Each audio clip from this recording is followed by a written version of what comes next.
Hello दोस्तों, नमस्कार। आप सभी का मेरे YouTube चैनल पे हार्दिक स्वागत है। आई होप सभी की तैयारी अच्छे से चल रही होगी। देखिए दोस्तों, एक बात आपको बताता हूँ। आप सीटेट परीक्षा की तैयारी कर रहे हैं और सीटेट में क्या आता है, सबसे ज़्यादा आती है पेडागोजी। अपना फोकस पेडागोजी पे बनाइए और एग्ज़ाम को अच्छे से क्रैक कीजिए। पेडागोजी को समझना, क्योंकि पेडागोजी क्या है कि जितना आप इसे ज़्यादा पढ़ोगे उतने ही आपकी समझ में आएगी। ठीक है ना। और आज मैं आपके बीच में लेके आया हूँ गणित के कुछ महत्वपूर्ण पेडागोजी आधारित प्रश्न। सभी बहुत अच्छे तरीके से पढ़ना। तो चलते हैं फटाफट प्रश्नों की तरफ। पहला प्रश्न है, पाई क्या है? एक विषम भिन्न, एक समभिन्न, एक अभाज्य संख्या या एक अपरिमेय संख्या। पाई दोस्तों क्या होती है? एक अपरिमेय संख्या होती है। क्या होती है? एक अपरिमेय संख्या। फोर्थ ऑप्शन इसका राइट हो जाएगा। और पाई का मान आपको मालूम ही होगा 3.14 होता है। और अगर आगे के डिजिट की बात करें तो 3.14159 भी कह सकते हैं। और एक बात और बता दूं, पाई को हम दिवस के रूप में भी मनाते हैं 14 मार्च को। हर साल पाई दिवस के रूप में कब मनाया जाता है? 14 मार्च को हम पाई दिवस के रूप में मनाते हैं। ठीक है, चलते हैं नेक्स्ट क्वेश्चन की तरफ। बहुत शानदार प्रश्न है, बिल्कुल भी मिस ना करना और वीडियो को स्किप ना करना, पूरी वीडियो जरूर देखना। बहुत अच्छे प्रश्न लेकर आया हूँ आज। गणित शिक्षण में अध्यापक की मुख्य भूमिका होती है। क्या होती है? एक दार्शनिक की, मित्र की, परामर्शक की या उपरोक्त सभी।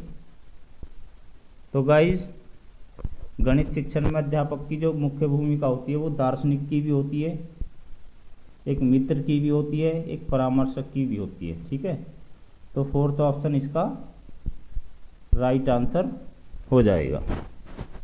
चलते हैं नेक्स्ट। गणित की प्रकृति है। कैसी है गणित की प्रकृति? सजावटी, तार्किक व अमूर्त, कठिनता या सामान्य के लिए नहीं। तो गाइस, गणित की प्रकृति होती है तार्किक व अमूर्त। सेकंड ऑप्शन इसका राइट आंसर हो जाएगा। नेक्स्ट।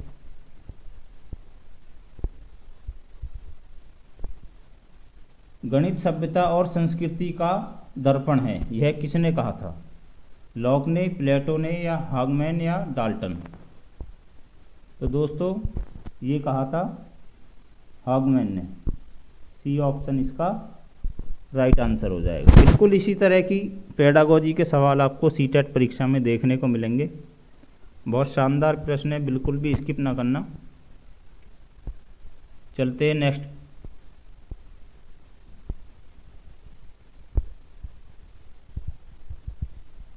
जो विद्यार्थी ज्यामिति नहीं समझ सकते इस विद्यालय में नहीं आ सकते, ये कथन किसका है? किसने कहा था ये? अरस्तु ने, हर्बर्ट ने, प्लेटो ने या हैमिल्टन ने? ये कहा था गाइस प्लेटो ने। प्लेटो ने कहा था कि जो विद्यार्थी ज्यामिति नहीं समझ सकते इस विद्यालय में नहीं आ सकते, ये उनका कथन है। किसका कथन है? प्लेटो का। सी ऑप्शन इसका राइट आंसर हो जाएगा। चलते हैं नेक्स्ट।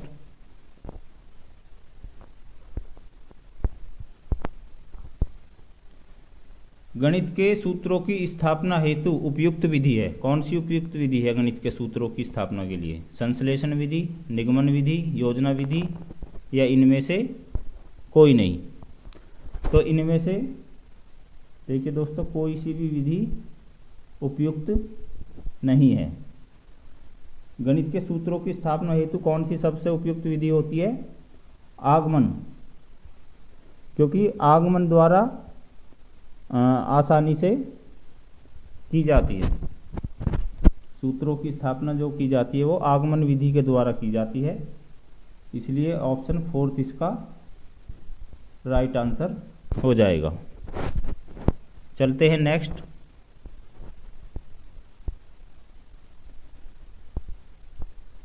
गणित में नैदानिक परीक्षण का उद्देश्य है। ऑप्शन ए बच्चों की समझ में अंतर जानना, माता पिता को प्रतिक्रिया देना, प्रगति रिपोर्ट करना भरना, और ऑप्शन डी अंतिम अवधि की परीक्षा के लिए प्रश्न पत्र की योजना बनाना। नैदानिक परीक्षण, तो इसमें क्या होगा, बच्चों की समझ में अंतर जानना, इसका राइट आंसर हो जाएगा ऑप्शन ए। चलते हैं नेक्स्ट।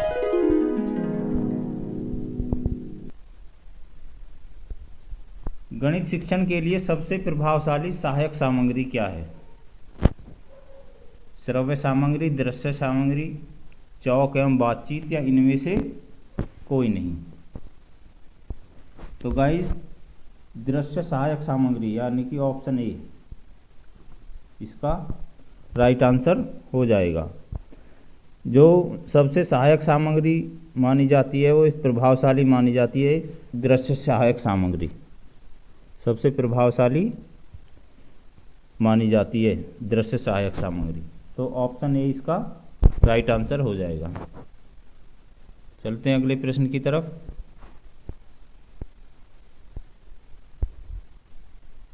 निम्नलिखित में से कौन सा सूचना एवं दूरसंचार तकनीकी उपकरण विशिष्ट तौर पर ग्राफ तथा ज्यामिति शिक्षण में सर्वाधिक उपयोगी है? इसमें पूछा है ग्राफ तथा ज्यामिति शिक्षण में सर्वाधिक उपयोगी क्या क्या है? एलसीडी प्रोजेक्ट, स्लाइड प्रोजेक्टर, अंतःक्रियात्मक श्वेतपट या टेलीविजन।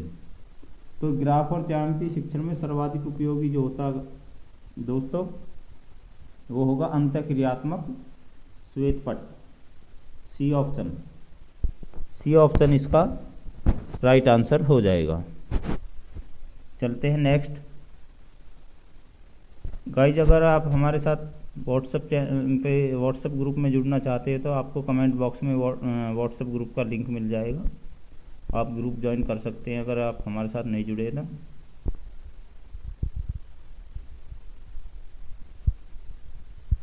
प्रश्न 10, विद्यार्थी गणितीय समस्याओं को हल करते समय गलतियां करते हैं। क्या गलतियां करते हैं? वे एक से अधिक पाठ्य पुस्तकें नहीं पढ़ते, उनका सामाजिक आर्थिक स्तर उनके निष्पादन को प्रभावित करता है। ऑप्शन सी, वे अर्थ निर्माण के अपने प्रयास में संकल्पनाओं का वैकल्पिक निर्वहन करते हैं, या वे पर्याप्त अभ्यास नहीं करते। तो इसका ऑप्शन हो जाएगा आपका वे अर्थ निर्माण, थर्ड ऑप्शन सी, वे अर्थ निर्माण के अपने प्रयास में संकल्पनाओं का वैकल्पिक निर्वाचन नहीं करते हैं सॉरी, ठीक है, सी ऑप्शन इसका राइट आंसर हो जाएगा। अब चलते हैं नेक्स्ट।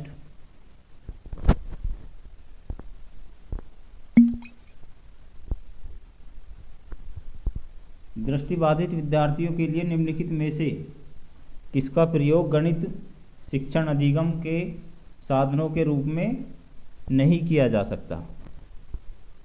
ऑप्शन क्या है? टाइल्स, जियोबोर्ड, जियोजेब्रा और टेलर का गिनतारा। तो क्या पूछ रहा, सबसे पहले प्रश्न को समझना होता गाइज, प्रश्न को आपको अच्छे से पढ़ लिया समझ लिया। क्या पूछ रहा है इसमें? शिक्षण अधिगम के साधनों के रूप में नहीं किया जा सकता। क्या पूछ रहा है? नहीं किया जा सकता। तो जियोजेब्रा का प्रयोग नहीं किया जा सकता, ऑप्शन थर्ड इसका राइट आंसर हो जाएगा। अब चलते हैं नेक्स्ट।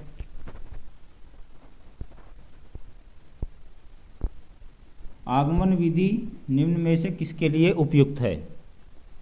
सूत्र स्थापित करने के लिए, सवाल को सूत्र द्वारा हल करने के लिए, सवाल को समझने के लिए, ऑप्शन डी सवाल को बनाने के लिए। तो दोस्तों सूत्र स्थापित करने के लिए सूत्र स्थापित करने के लिए, ए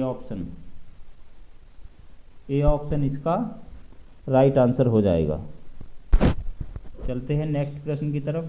बहुत शानदार प्रश्न है, पेडागोजी के आधारित इसी तरह के प्रश्न आपको देखने को मिलेंगे। प्रश्नों को अच्छे से समझना, पढ़ना। प्रश्न 13 कह रहा, खेल विधि के जन्मदाता है। खेल विधि के जन्मदाता कौन है? फ्रोबेल है, डाल्टन है, मॉन्टेसरी है या सिगमंड फ्राइड है? तो गाइस, खेल विधि के जन्मदाता कौन है? फ्रोबेल। ए ऑप्शन इसका राइट आंसर हो जाएगा। गाइस, अगर प्रश्न अच्छे लग रहे हो तो वीडियो को लाइक शेयर जरूर करना। प्रश्न 14,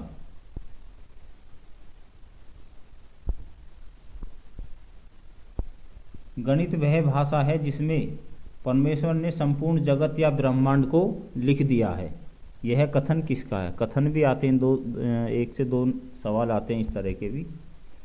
गैलीलियो, रसेल, प्लेटो या हैमिल्टन? तो गणित वह भाषा है जिसमें परमेश्वर ने संपूर्ण जगत या ब्रह्मांड को लिख दिया है। ये कथन है गैलीलियो का। ए ऑप्शन इसका राइट आंसर हो जाएगा। गैलीलियो ने लिखा था ये। ठीक है, चलते हैं नेक्स्ट।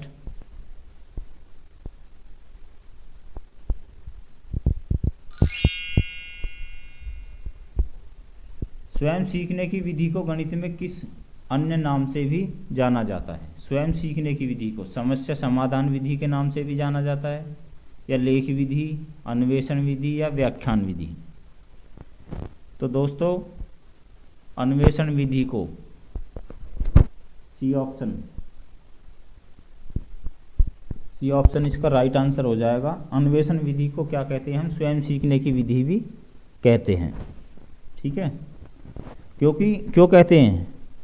क्योंकि ये बाल केंद्रित है और स्वयं करके सीखने की एक विधि होती है।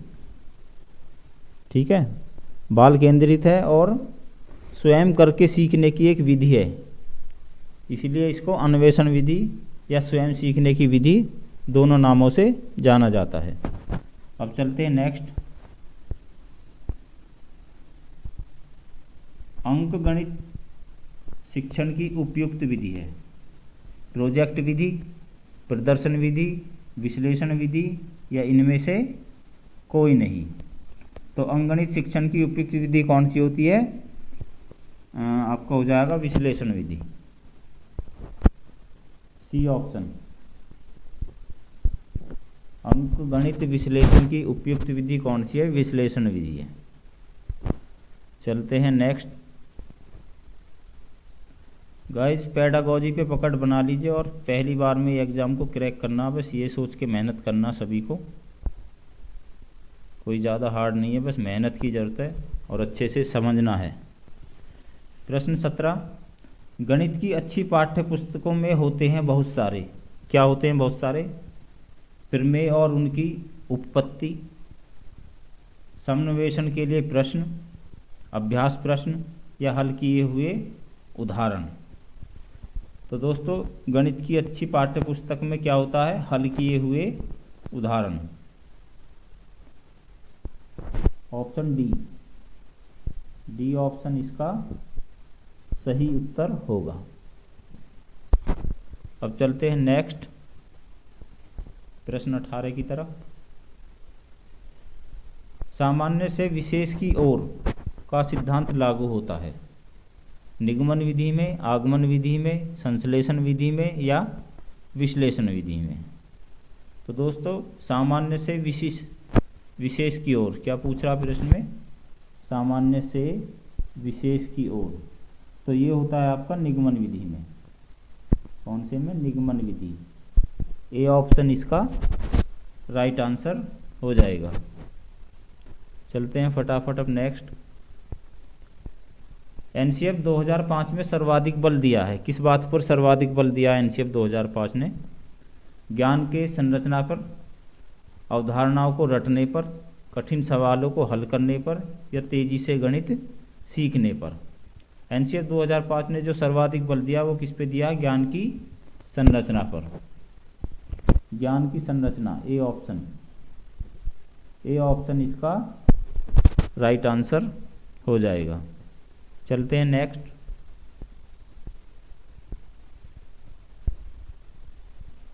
राष्ट्रीय पाठ्यचर्या की रूपरेखा 2005 के अनुसार गणित का अनुक्रम है। क्या पूछा? गणित का अनुक्रम। भाषा से पहले, भाषा के बाद, विज्ञान के बाद, या ऑप्शन डी सामाजिक विज्ञान के बाद। तो भाषा का क्रम पूछा गया, ये किसके बाद आता है? इसमें गणित का उपक्रम भाषा के बाद,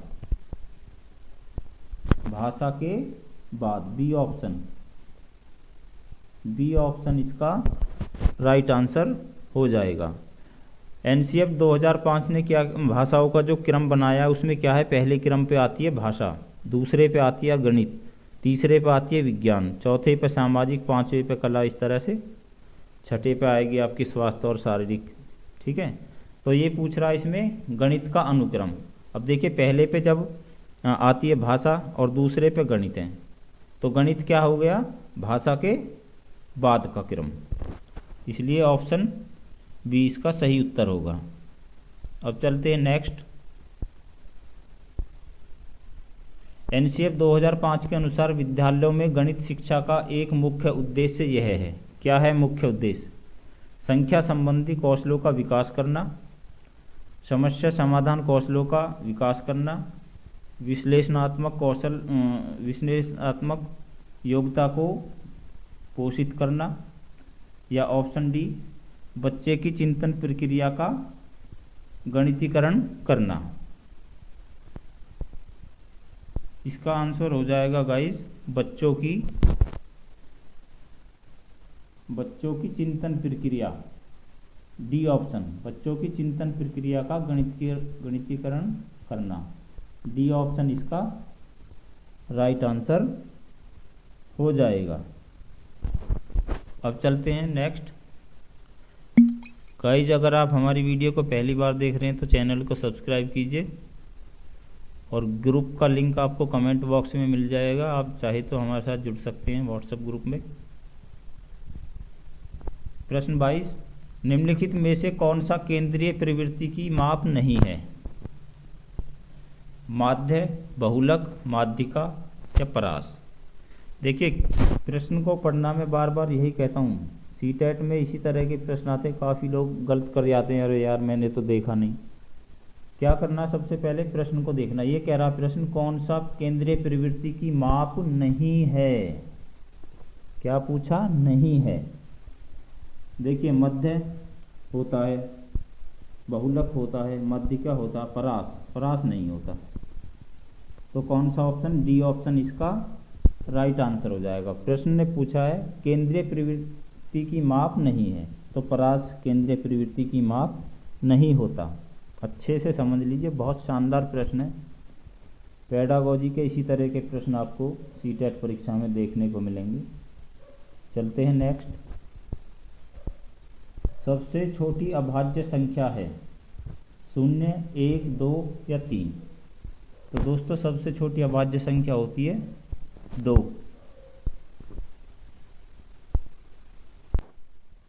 अब चलते हैं नेक्स्ट। प्रश्न 24। प्रश्न 24, आकृतियों के निम्नलिखित पहलुओं में से किसका प्राथमिक स्तर से कोई संबंध नहीं है? कोण, सममिति, चौपड़ या प्रतिरूपण पैटर्न। तो इनमें से किसका संबंध नहीं पूछा है? तो देखिए दोस्तों कोण का संबंध नहीं होता है प्राथमिक स्तर पर। अब चलते हैं नेक्स्ट।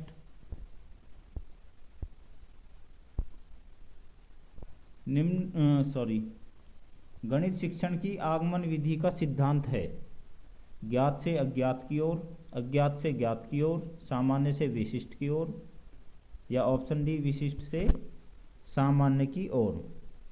क्या पूछा है? आगमन विधि का। क्या पूछा है?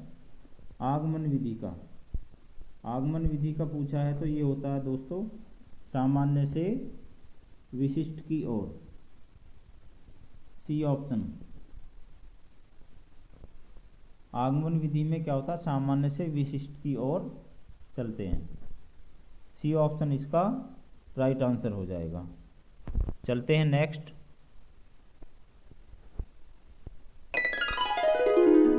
एल्गोरिदम बच्चों में नहीं विकसित कर सकते। क्या नहीं विकसित कर सकते? रटना, सूत्र, तर्क और समझ, या ज्ञान। तो एल्गोरिदम बच्चों में क्या विकसित नहीं कर सकते हैं? रटना। रटना विकसित नहीं कर सकते हैं। ए ऑप्शन इसका राइट आंसर हो जाएगा। चलते हैं नेक्स्ट।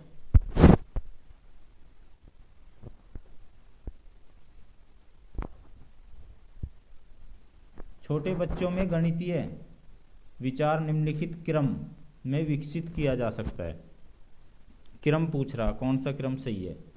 चित्र, संकेत, ठोस वस्तुएं, संकेत, चित्र, ठोस वस्तुएं, ठोस वस्तुएं, चित्र, संकेत, या ऑप्शन डी ठोस वस्तुएं, संकेत और चित्र। तो इनमें क्या पूछा है? सही क्रम पूछा है। तो इनमें जो क्रम होगा वो होगा सबसे पहले ठोस वस्तुएं, चित्र, संकेत। ठोस वस्तुएं, चित्र, संकेत, सी ऑप्शन। सी ऑप्शन क्या है? इसका राइट आंसर होगा, क्योंकि हम कोई भी चीज़ बच्चे को अगर दिखाएंगे ना, उसे वो देखेगा, छुएगा, तो सबसे पहले उसकी समझ में आएगा। उसके बाद चित्र से वो अपना अनुमान लगाएगा, फिर संकेत के द्वारा। तो सी ऑप्शन इसका राइट आंसर हो जाएगा। चलते हैं नेक्स्ट। निम्नलिखित में से कौन सा अन्य तीनों से अलग है? मीटर, इंच, फुट, या ग्राम। देखिए गाइज, इसी तरह के प्रश्न आ जाते हैं, खूब आते हैं। आप सोच रहे होगे कि ये तो बहुत हल्का दिया, ऐसा नहीं है, आ जाते हैं इस तरह के प्रश्न में, और लोग गच्चा खा जाते हैं इस तरह के प्रश्नों पर भी। ठीक है ना? तो इसमें क्या पूछा है? तीनों से अलग। मीटर, इंच, फुट, ग्राम। तो इनमें तीनों से अलग क्या हो गया? ग्राम। डी ऑप्शन इसका राइट आंसर हो जाएगा। कैसे है? क्योंकि देखिए, मीटर हुआ, इंच हुआ, फुट हुआ, ये क्या काम करते हैं? इनसे हम दूरी मापने का काम करते हैं। ठीक है ना? इन तीनों से हम दूरी मापने का काम करते हैं, लेकिन ग्राम से क्या है? किसी चीज़ का हम वजन करते हैं, ये इसलिए ये इन तीनों से अलग हो जाएगा। तो डी ऑप्शन इसका राइट आंसर हो जाएगा। चलते हैं नेक्स्ट। 1 से 30 तक की संख्याओं में अभाज्य संख्याएं हैं, कितनी होती हैं? 10, 11, 12, 13। अभाज्य संख्या 1 से 30 के बीच पूछा है, तो कितनी हो जाएंगी? 10 हो जाएंगी। ए ऑप्शन इसका राइट आंसर हो जाएगा। देखिए, 1 से 30 के बीच क्या पूछा उन्होंने? अभाज्य संख्या है। अभाज्य संख्या कौन सी होती हैं? जैसे कि 2 हो गई, 3 हो गई, 5 हो गई, आपकी 7 हो गई, 11 हो गई, 11 के बाद आपकी 13 हो गई, 13 के बाद आपकी 17 हो गई, 19 हो गई, इसी के बाद 19 के बाद आपकी 23 हो गई, और 23 के बाद कौन सी आएगी आपकी? 29। ठीक है? तो इसका राइट आंसर क्या हो जाएगा? ए ऑप्शन इसका राइट आंसर हो जाएगा 10। ठीक है? चलते हैं आज की वीडियो के अंतिम प्रश्न की तरफ। गणित को रोचक, सुग्राही एवं सरल बनाने के लिए आवश्यक है। क्या आवश्यक है? साधारण शिक्षण विधि, असाधारण शिक्षण विधि, प्रभावशाली मनोवैज्ञानिक विधि, या मनोवैज्ञानिक विधि। तो गणित को रोचक, सुग्राही और सरल बनाने के लिए क्या आवश्यक है? प्रभावशाली मनोवैज्ञानिक विधि। C option. सी ऑप्शन इसका राइट आंसर हो जाएगा।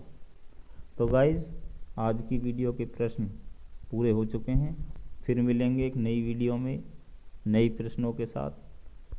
अगर आपको प्रश्न अच्छे लगे तो वीडियो में कमेंट बॉक्स में कमेंट करके बताएं, लाइक करें और शेयर ज़्यादा से ज़्यादा करें। क्योंकि देखिए साथियों, अगर आप लाइक शेयर करेंगे तो हमारा भी एक कॉन्फिडेंस बढ़ता है कि हाँ यार, हम अच्छे प्रश्न दे रहे हैं अपने साथियों को। और मैं भी आप ही के बीच का हूँ, कोई अलग नहीं हूँ। तो दोस्तों मिलते हैं फिर नई वीडियो में, तब तक के लिए नमस्कार, राम राम।